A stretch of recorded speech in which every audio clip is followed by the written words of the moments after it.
to this computer. That's what I want. Recording in progress. It sounds like crime in progress. Okay. Sorry, I've got that, Albert. And Janae, just if you could remind me at the end of class that you're here, because I don't have my attendance out right now, and I'm going to have to come back to it. Okay, so Polemarchus says, I want to do what I want, and I have the power to keep Socrates here. And then he says something very strange. He says, do you see how many of us are here? Yes, Albert, got it. You see how many of us are here and how few you are?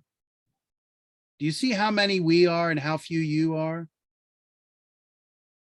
What is he suggesting? This is a kind of insinuation. It's a little innuendo here. If you don't come with us, we're gonna make you come with us. Yeah, I think everybody pretty much gets it, but flesh this out a little more, like spell out the obvious here, what's going on. We're many, meaning what? What's that really mean? That they're a larger group, that they can do what? They can overpower them. Yes. We've got the power. We've got the might. We've got the force.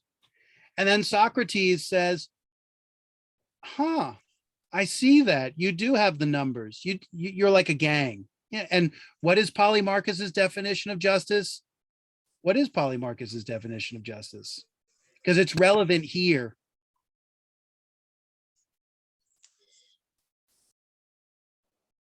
Anyone remember? Wasn't his about was it the friends and the enemies, correct? It's about like, friends. We all know what we do with friends and enemies. What do we do? Right. We give good to the friends and then you harm your enemies. Yeah, we give benefits to our friends and harms to our enemies, just like the mafia. That's how the mafia works. The mafia does have a code of justice. It's just not the one that, you know, the government would have, right? And I think Francis Bacon, the painter, he said something like champagne for my real friends and real pain for my sham friends. It's a cute little version of that friends and enemies thing. How is he treating Socrates here, as a friend or an enemy? I mean, it seems like a friend at first, but he's kind of threatening him in a way and saying that if you don't listen to me, then I'm gonna see you as an enemy. Yeah, and so this is what I'm gonna do. Good. You. I mean, you know, this just kind of gets into some of the interesting dynamics of this dialogue and all these little bits of gems that are like floating around in Plato that are not obvious on the surface and take some time to kind of think through. And but he is at least superficially threatening him, saying, we got force on our side, buddy, and we can do whatever we want to you, right? And then Socrates says, well, what if I make an argument? This is pure Socrates. What is Socrates' words? He talks a lot. What if I make an argument to explain why you should let me go? And what's Polemarchus's answer? That they won't listen. Yeah, he says, what if we don't listen? How about that? What does he mean by that? Like if he won't partake in the discussion and they'll just kind of do whatever they feel they want to do.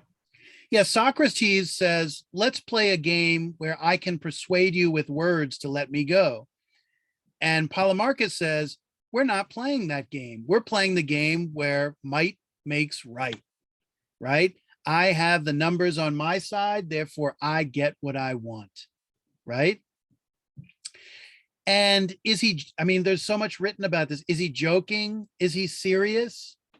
I think probably he doesn't 100% mean it. On the other hand, when people make jokes like this, it's not always very funny, especially if you're on the receiving end. And I think if you had warm feelings towards someone, you wouldn't make a joke like this because it's a threat, and it's not really a funny threat. So there's a sense in which he's joking, but he also is serious. And I think part of it has to do with he thinks he has the ability to do these kinds of things. But here's an interesting conundrum. Now, yes, it's the case that the very issue of justice doesn't get raised till later on, but this is a literary work. And clearly we already see very important. I'm sorry you got to go, Muhammad. Thank you for a lovely class. I'll see you next week. Um, you know, what is Polemarchus saying? He's saying might makes right. Might makes right. Is that a good form of justice? Might makes right. That's the law of the jungle, right? No, that always leads to some type of abuse. Yeah. Yeah. Abuse by the powerful person of everybody else who's weaker. And it actually justifies the abuse because it says, because I'm stronger, I get to do what I want. Right. So, I mean, we might think about most standards of justice are explicitly designed to say, no, might does not make right. What makes right is a code that's just and treats everyone equally, because the very concept of might makes right treats a certain group of powerful people different from everybody else, right? So there's this interesting little kind of throwaway conversation between these characters that turns out to have really big implications for the topic that they're going to pick up later on. All right. Who is reading for us? I was, Professor. Angelina, you want to keep going? Sure. There's no way, said Glycon. Well then, think it over. Bearing in mind, we won't listen. Then Adimantus said, is it possible you don't know that sunset there, no, you don't know that at sunset there will be a torch race on horseback for the goddess? On horseback, I said, that is novel. Will they hold torches and pass them to one another while racing the horses, or what do you mean? That's it, said Polemarchus. And besides, they'll put on an all-night festival that will be worth seeing. We'll get up after dinner and go to see it. There will be together with many of the young men and we'll talk. So stay and do as I tell you. And Glaucon said, it seems we must stay. Well, if it is so resolved, I said, that's how we must act. Then we went to Polemarchus's home.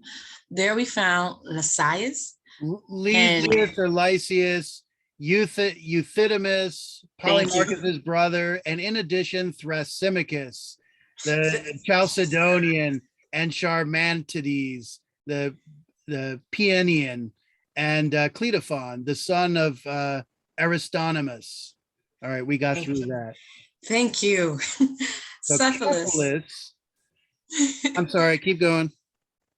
Cephalus, Polemarchus's father, was also at home, and he seemed very old to me, for I had not seen him for some time. He was seated on a sort of cushioned stool and was crowned with a wreath, for he had just performed a sacrifice in the courtyard. Okay. I'm sorry, you finished the paragraph and then we'll. Okay. We sat down beside him, and first some stools were arranged in a circle there. As soon as Cephalus saw me, he greeted me warmly and said, okay, great. So we'll see that in just a second. So we meet Cephalus, who becomes really the central focus of this first part of the dialogue after this introduction scene. And Cephalus he seemed very old. And Cephalus is kind of like very set in his ways. Socrates is he's a free thinker, right? If you understand anything about Socrates, he's a critical thinker, he's a free thinker, he's willing to entertain every idea, every and any idea. And that doesn't mean he agrees with it, but he's willing to consider it and rationally analyze it by, reflecting on it, its pros and cons, what it means, so on and so forth. Cephalus is an old guy who is a little more like the neighbor in Mending Wall. He's very set in his ways. He's very kind of stodgy, and he knows stuff. He thinks he knows the world, and he's kind of certain of his knowledge, but he might not be. So he might not really know what he's talking about all the time. But we discover him, he's very old, and he's making sacrifices in the courtyard of his household. It's a kind of like open air courtyard in the middle of his house. Why is he making sacrifices? Why is this little detail thrown in there? It's giving you the setting so you can get a feel of what happened during that time. Well, yes. Let's just say in Plato, there's no detail included that doesn't have important meaning to it. What is he doing making? Forget about why for a second. What is he doing making sacrifices? What is this all about? Remember, these are not Christians. These are pagan Greek, believing in the Greek pantheon and whatnot. There is no Christianity here in the 4th century BC, 5th century BC. What is he doing by making sacrifices? What is he literally doing, first of all? Well, what I was understanding about his sacrifices, it's sort of his way of doing justice in a sense. He's making absolutely. Yeah. That's where we're going, but I want to make sure it's clear to everybody very specifically what is he doing when he's making a sacrifice. When we think of a sacrifice, we give something up, and that's called a sacrifice. What is this guy doing when he makes a sacrifice in the courtyard?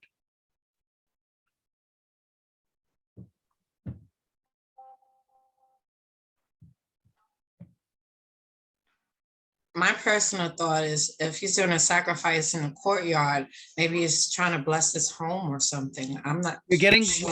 what? Yeah, we'll get to the purpose of it, but what literally is he doing? What Isn't literally? he offering up? Oh, sorry, go ahead. I'm talking too much. No, that's okay. Basically think that's okay. He's preparing for his afterlife. Yeah. Something to do with his afterlife. Absolutely, you're all, and it connects in with the issue of justice and injustice. Absolutely, but what literally is he doing when he makes a sacrifice? He's giving back to the gods what he feels he took from other people. Even more fundamentally, all right. Let me just, because we'll be here. Everything that everybody said is Basically, everything you're saying is absolutely correct and vital and crucial, no doubt. He's killing an animal as an offering to the gods, right? If you open up the Bible or if you open up Homer, they're constantly making sacrifices, or often it's called, it's like burnt offerings. They kill an animal and then they burn it. And then very often they eat some of it, part of like a feast, right? In the ancient, what was Jesus? Jesus is supposed to be the last human sacrifice, right? And after that, no more human sacrifice. Well, I mean, in the ancient world, they killed humans as sacrifices, but honestly, more often than not, they killed animals like bulls and whatever they had, farm animals, right? So and what does the sacrifice signify? It's what's called a votive offering to the gods. It's basically like you give God a gift, right? So now that we have that just clear, what's this gift to the god all about? Why is he concerned to make offerings to the gods? It's basically his way of doing justice in his mind. How so? I Because agree. in order to give these gifts, in order to make these sacrifices, they're his way of basically buying his way out of punishment in the afterlife. Okay, great. So there's a bunch of things there. First of all, he's depicted as being very religious, or very, what we would say, very pious. Well, isn't it the case that pious people are good people? Yeah, by definition. Is it necessarily the case? People who present as being very pious? Not always. No, definitely not. They can hide behind that, of course. Exactly. And he's concerned to make offerings to the gods to put himself in like good stead with them, right? And of course, he seems to be, it's all about following the rules of what piety consists of. And piety consists of, in this world, of making sacrifices. And he's a wealthy guy. And it's interesting that the way he tries to make things right is he has his wealth in the form of animals that he then sacrifices.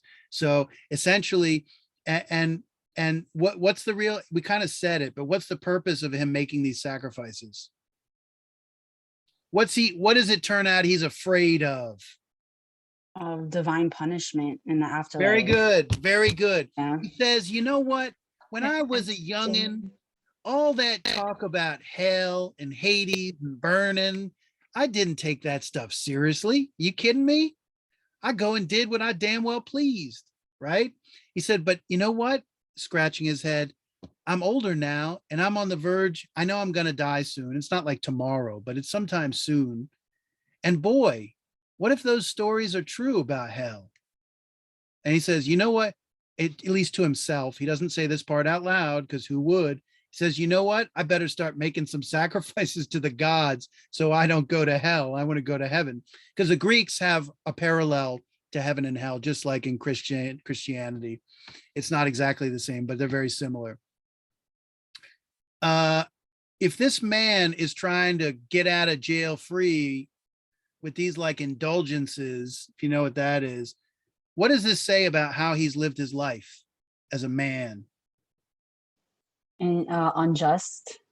Oh, yeah. Well, self-serving, absolutely. Self-serving, self-interest. Yeah. He accumulated Yeah. his wealth by taking from Look. others, all of that stuff. Yeah. So, and what's his definition of justice? Like returning that which has been taken from you. And it kind of makes it start to sound like he's taken advantage of people in real world. And maybe that's how he partly became wealthy and powerful to begin with. And then you realize he certainly didn't care about following the rules because he didn't believe. Why did he not follow the rules? Because he didn't believe there was a common power above him strong enough to prevent him from getting away with it. And what's one of the main theses here about with Gaijin in beginning of book 2 and with Cephalus, that people only do the right thing when there's the threat of punishment. And Hobbes has a passage where he says, the only way you're going to get people to follow the rules is if the punishment and the fear of the punishment is much greater than the reward of breaking the rules, right? So the problem is there's two types of justice. There's the justice in the here and now of government and the police and whatnot. And then there's divine justice, which is to say the justice of the gods, right? Notice what likely has happened. So we have to infer, we don't know explicitly what Cephalus has done, but we have to infer that during his life, he's acted in a self-interested way. He wants to do what he wants to get what he wants. And in the process, he's broken the rules, taken advantage of other people in satisfying his own desires. And guess what? In this world, he got away with it. And what's the evidence? He's sitting at home, making his sacrifices in a nice home. He's well respected. Here's the irony. He's a well-respected man who people don't think of him in terms of being criminal in some way. I mean, my goodness, he's making sacrifices. He's such a decent human being, right? And we're going to see this play out with Gaijin. Why don't we just talk a little bit about Gaijin for a second? I think we can kind of probably sum it up. What is this basic story about the myth of Gaijin, this mythological character? What happens to him and then what does he do?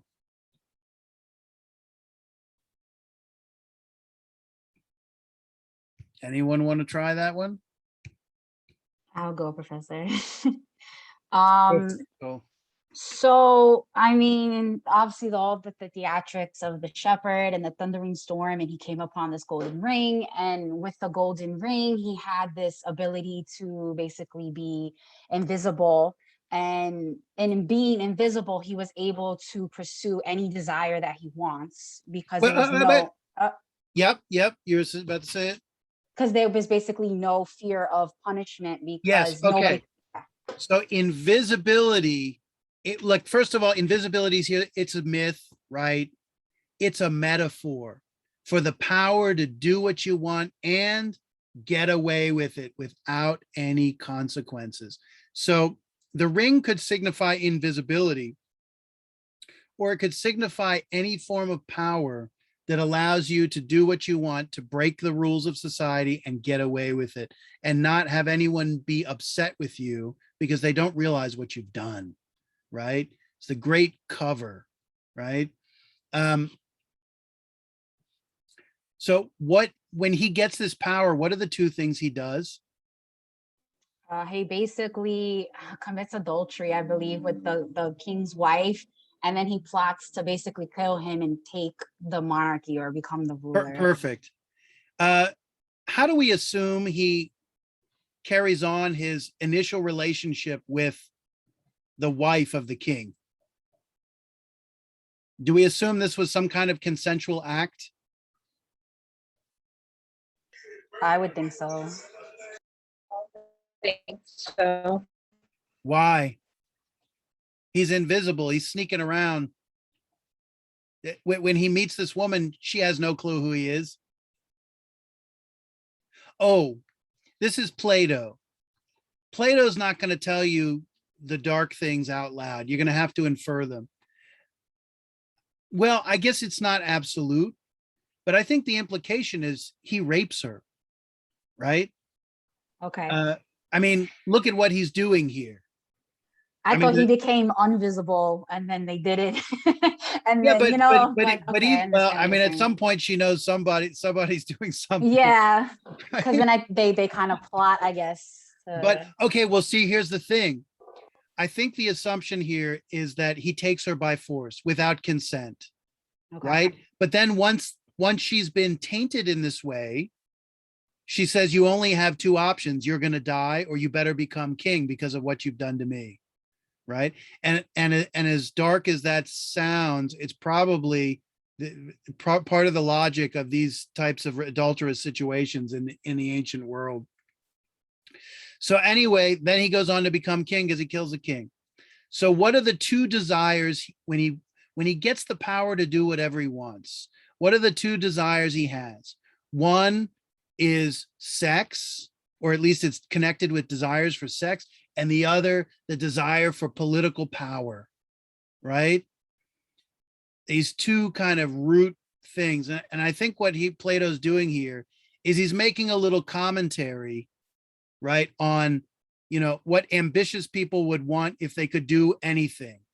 They'd want access to people for sex by force if necessary, and they want as much political power as possible. Does that seem like a statement relevant to the political and powerful people of today? Yes. Oh my God. I mean, we could run off a list 5 Yeah. miles long after the last 5 years of things have been, and I think we're still only at the tip of the iceberg in terms of what we know about powerful people. I actually just watched a little kind of like what is it called? You do those like those TikTok videos. They're kind of like the video version of a tweet. And it was done by this comedian, Jim Brewer, who I don't know his comedy, but I'm aware of his name. I guess I've probably seen him one time. And he was talking about, this is Jim Brewer, an actual comedian. This isn't fiction. And he put this video out like the other day. He said, if you really knew what your celebrities and stars and superstar athletes actually did, you would not follow them anymore. And he said, they ain't all bad, but he said, many of them are, but they all have this cover, this glossy shine that the media and the powers that be give them. And he said, if you knew what they did behind closed doors, he said, you wouldn't follow them. I think it's probably much worse than just you wouldn't follow them. And to mention Jeffrey Epstein's name here, I think is relevant. Yeah, I was just thinking about him too after that documentary. If you saw that, I guess it was the Golden Globes where that British comedian roasted everyone about Jeffrey Epstein. Who's the British guy? He did the British version of The Office, and his name is eluding me at the moment. But he did this skate. He was the host of the Golden Globes, I think, a year or so ago. And he was the British, Steve Carell did The Office in America, and the original show was done by this guy who's a well-known comedian, British comedian. And he just roasted all those people, all those celebrities, Tom Hanks and all those blah, blah, blah. And he just said, you all knew Epstein. You all were complicit. I mean, he said it to their faces. I don't know what inspired him to do that. As far as I know, he's still alive. Okay, but this gets to the point, actually, the celebrities, and we can finish up the class with this. when Gaijin figures out how this ring works, Ricky Gervais, thank you very much. You must see, I think it's the Golden Globes. You must see his opening monologues to the Golden Globes on YouTube. And you watch it like 100 times and you start to get the idea. For some reason, he decided to be brutally honest about the reality of what really goes on in Hollywood, or at least a little bit of it. Because these are all people we think we admire and want to be like, and I think the reality is very different. And it's not just them, it's all kinds of powerful people that they have the media to present them in the most beatific light. And the media, it seems to, I was not aware of this. I never expected the media to be simply honest or objective, because that's human nature. But I actually think that the media has been involved in a massive kind of protection racket for people by, in part, by pumping up their image in public and concealing what they really do. And one really good example is Project Veritas leaked some video of a very well-known, I think it was an ABC news anchor, a woman who does like the morning show on ABC or CBS. I can't remember which one it is because I don't watch these shows, but she was, it was not supposed to be footage that was aired. And it was her like sitting at the news desk at the network talking about how she had done a massive expose on Jeffrey Epstein. And then she wanted to air it. And the powers that be at the network said, yeah, right, we're not airing it. And think about the duplicity of these people not exposing Jeffrey Epstein. These are the same people who talk about Me Too 8 days a week and women's lives matter and all this stuff.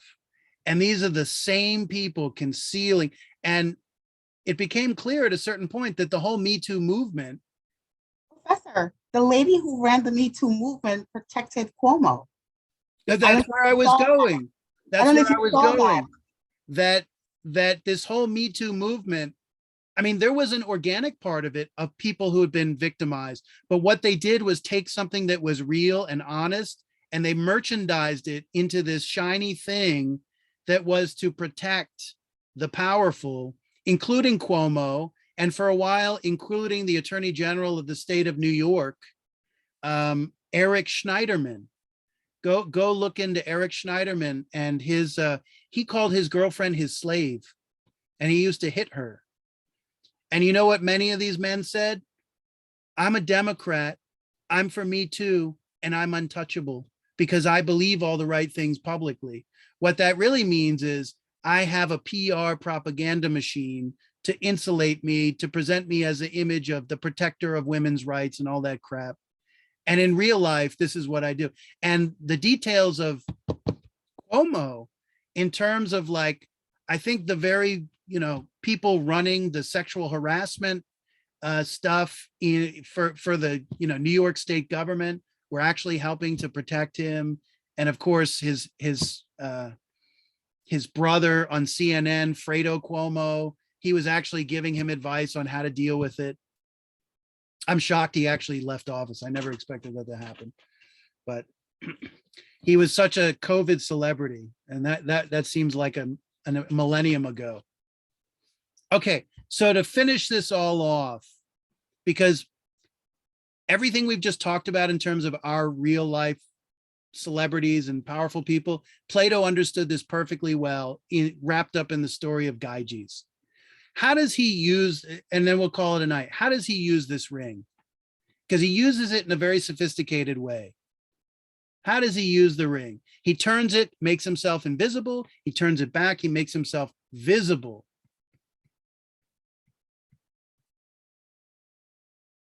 How does he use it? Does he make himself invisible all the time? No, so he only makes himself invisible when he's doing acts of injustice. But Yep. when he's going to benefit from that and live his life and be around other people, he's visible when he's just, basically. Okay, and why does he want to do that? I mean, he's not a fool, right? He knows that it's good to be good some of the time. What does he use that for? We know why when he's invisible, he commits injustice because that's what he His wants to do. reputation. Pardon? Repetition. Absolutely. He's burnishing, he's shining, he's managing that reputation, that perception of who he is. So when he's visible, he acts like Mother Teresa, right? And you go, oh my God, look at Gaijis. Oh my God, he's so great. He feeds the poor, and he's taking refugees from Afghanistan because he loves all humanity or whatever it is. And then so he does do just things, not for the sake of doing just things, but for the sake of even concealing his diabolic conduct even more. What if there was one person who got a glimpse of what he did? I don't know, let's say the ring malfunctioned. If there was one person who saw the true Gaijis, you know what that person would be called if they tried to tell other people about it? What do you A think? liar? It might even be worse than a liar, this expression. Oh, go ahead. Any other thoughts? People would pedophile? actually be disgusted because of the reputation that he had for himself. One person to try to tarnish it, they would.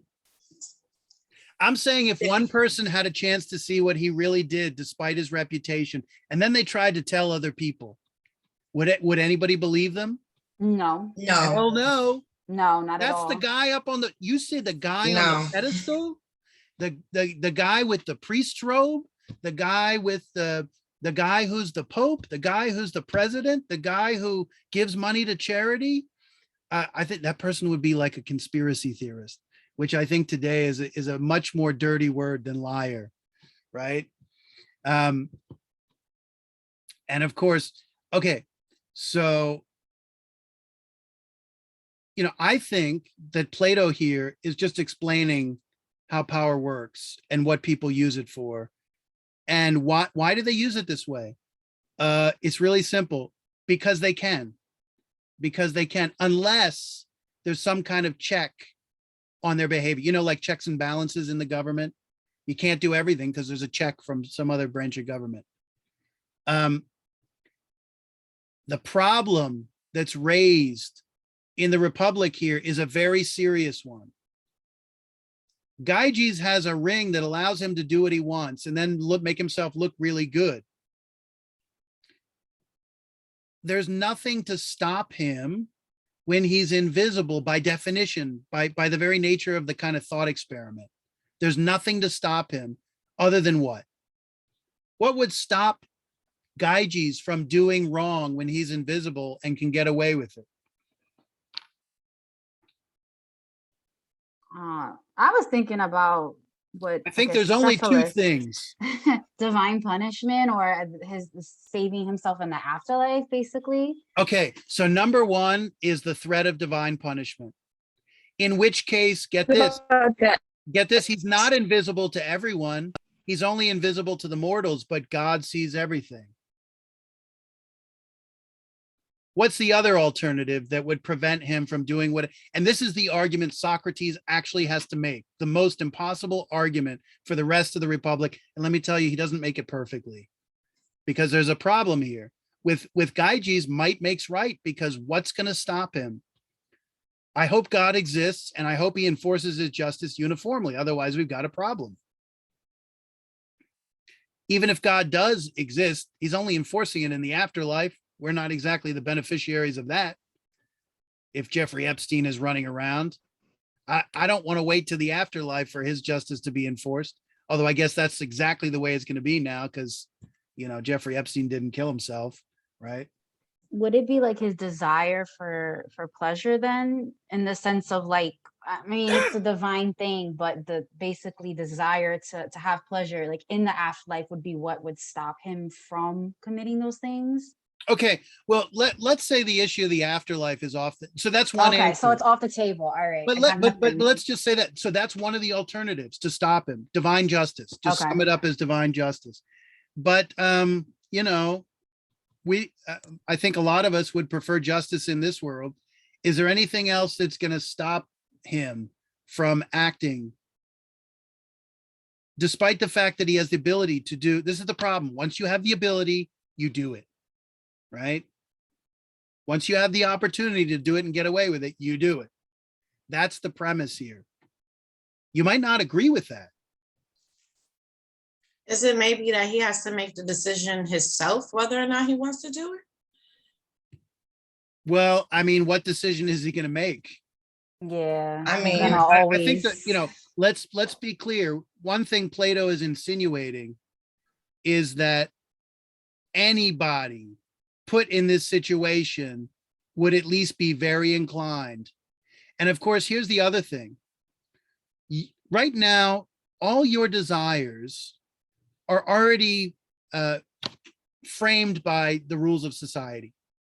There's a whole bunch of desires you would never even consider, and you don't even consider them as desires because they're so out of bounds, right? But if you opened up a world to people where they could do whatever they wanted and not get caught, all of a sudden you're starting to talk about desires that people don't normally entertain, like the Jeffrey Epstein orbit of things, right? See, Nobody. but with having so much power, I couldn't see anything other than divine, death, basically, to stop somebody from doing it. I'm not saying that it's necessarily a great sounding alternative that's perfect, but there is another alternative that might stop someone.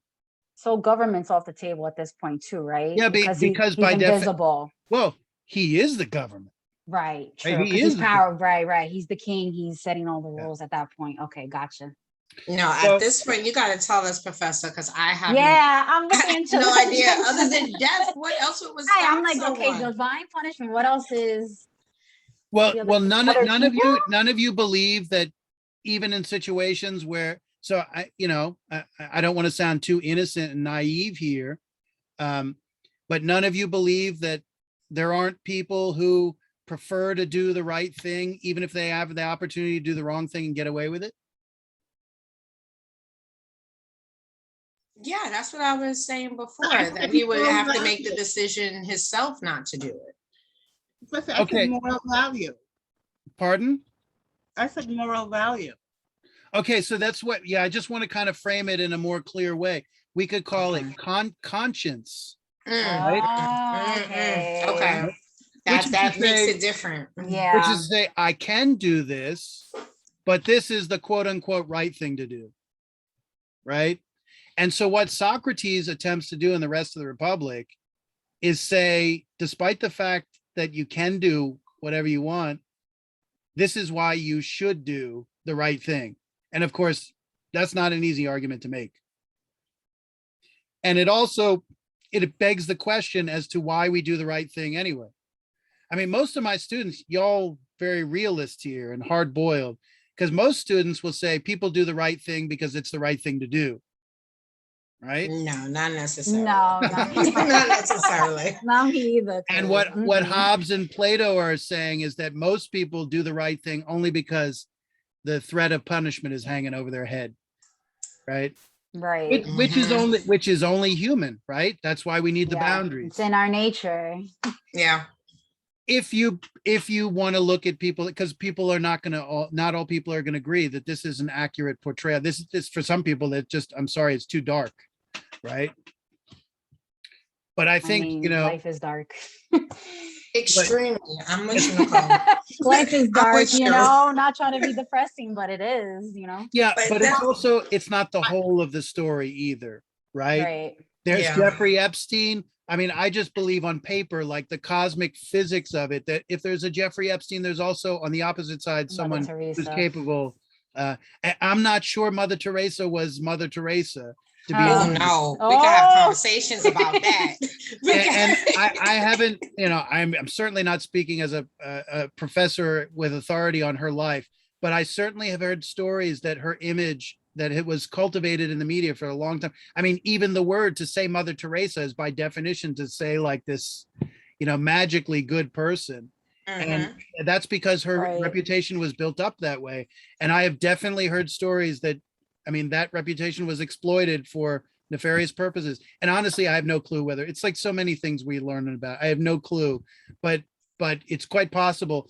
And it's quite possible, especially because her image was pumped up so much, right? So then who could embody this all just person? You know what I mean? Like if our human nature kind of always in a battle of being just, then who would embody that?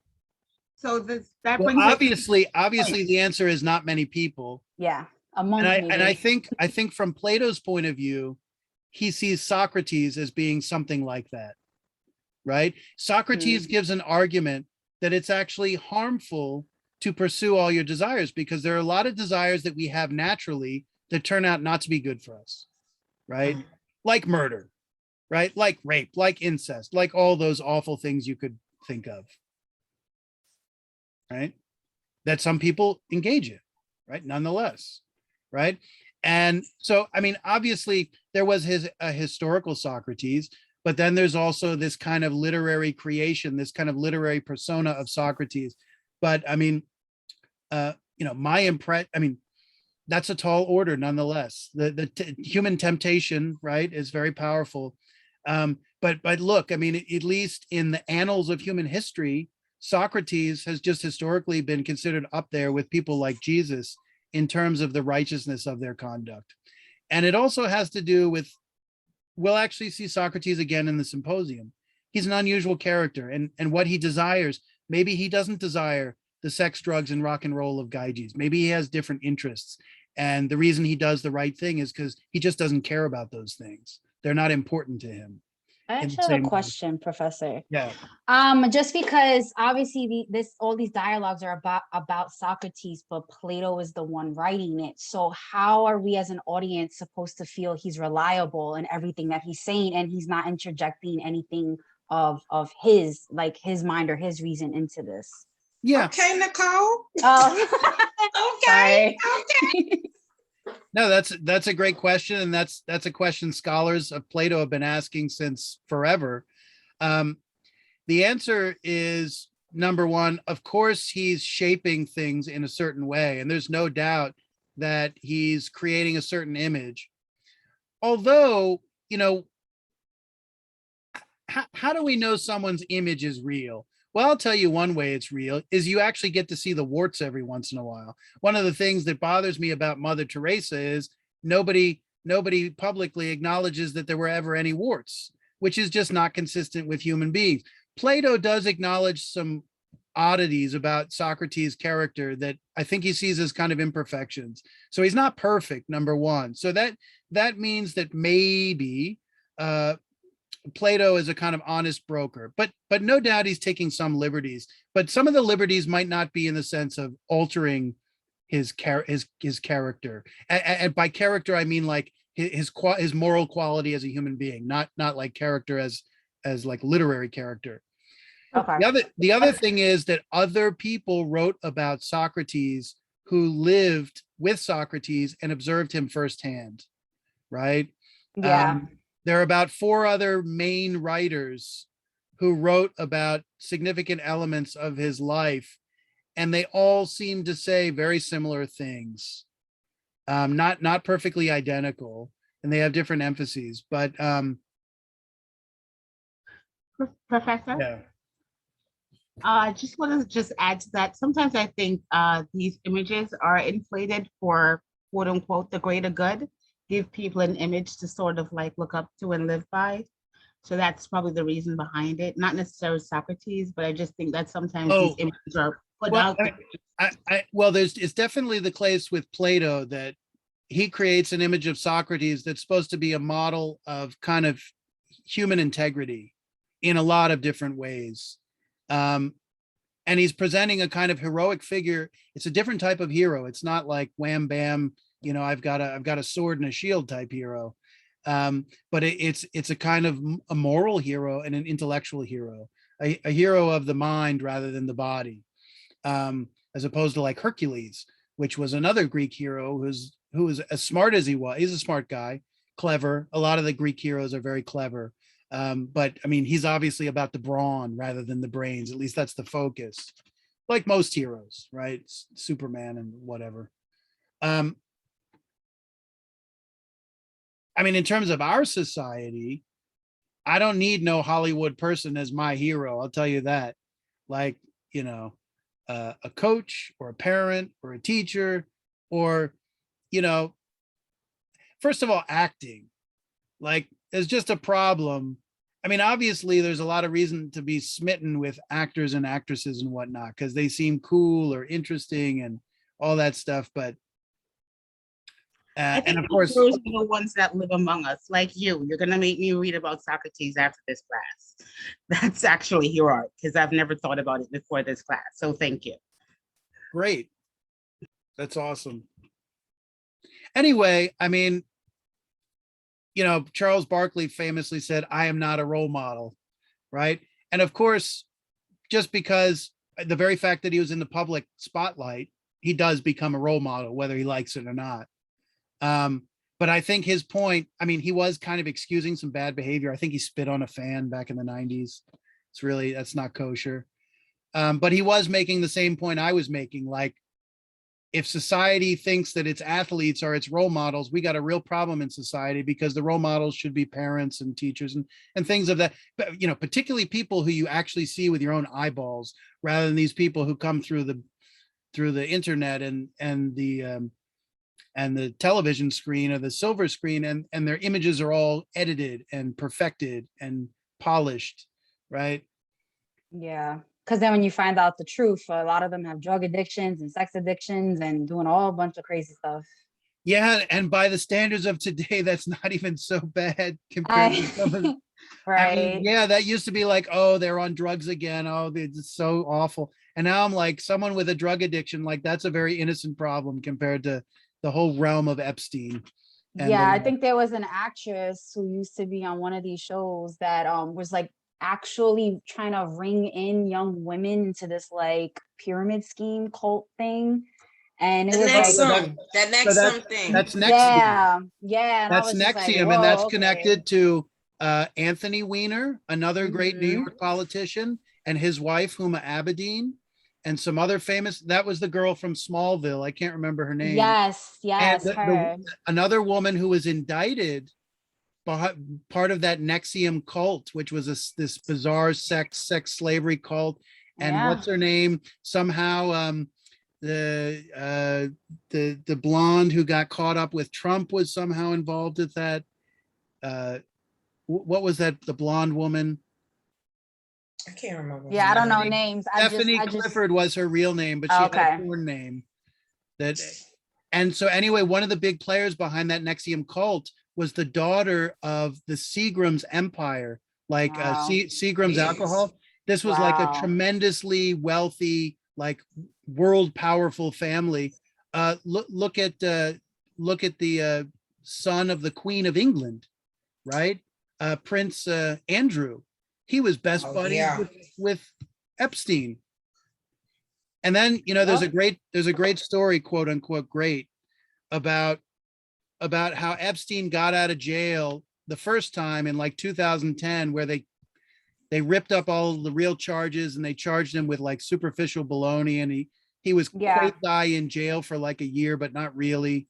They were actually letting him, like, while he was supposed to be in jail, they were actually letting him out, Yeah. conduct business. Like, you know what I mean? Like, that's so crazy. And there was a story that the FBI said, you can't prosecute this guy because he's some kind of FBI informant. Some really crazy stuff. Professor, if you watch the Netflix documentary and you really pay attention, the only reason why those women are even involved is because they, if you really watch it and pay attention, the only reason why all this occurred is because when Donald Trump tried to use that, put in play that attorney general, and the Democrats did not want that to happen. So they started to investigate that person. They realized that he let off Epstein the first time around. And that created an investigation. It really started politically. The guy you're talking about, I don't think he was attorney general. He was like Alex. I can't remember his name right now, but I know who you're talking about. Or something like that. Acosta. He was attorney general at some point, And the only reason was I think. But Trump- he wasn't attorney general. He was like the head of business or something. I can't remember, and he lost his job. But at that point, that was after that Epstein had already been arrested. Well, what if you? That's what led to the That's investigation. what led to- No. He was already arrested by the time that story came out. And the But what I'm- question was, why did that guy stop pursuing Epstein? And the story was that he was told by Robert Mueller's FBI that you can't touch this guy. Whether that story is the whole truth, I don't know. That's not what I heard. Or rather read. The way I looked at it was because of that point. They did not want that guy to go into office, so they started investigating him. Once they started investigating him, they looked at. You all know his what? cases. Before Donald Trump's presidency came along, nobody even knew who Jeffrey Epstein was. Exactly. And with his presidency, not only you know who he was, but he was in jail. Yep. Hmm. Very sad, sad man. Look at the manifest of who flew on that plane to that island. Yep. Yes. No. Yep. I think I think, Professor, I'm fully with you with that one. I Mhm. think you don't understand what I'm really Everybody saying. knew. They just No, went I basically think you along with understand what it. I'm saying. I'm with you with that, Professor. I am with you with that one. It always starts with one thread. Once that one thread I is think it was- pulled, it just all brings unravels. everybody The- out. The Democratic machine going after. I just think this whole thing was political, and those women were used to bring, to just bring light to the story. But they didn't really care about those women because look how long he got away with it. Right. I see what she's trying to say. Who got it? You mean Yeah. Epstein? Yeah, look how long he got away. Oh, Yeah, he I got mean- away with it for so long. I mean, if you Yeah, want to know the real, so one of the big fake outs, I mean, we should get going here, but I mean, this is so We haven't interesting, gone- though. one of the big fake outs of the Epstein story is that they try to make it just about him and about the fact that he was engaged in, pedophilic activities, sex slavery himself.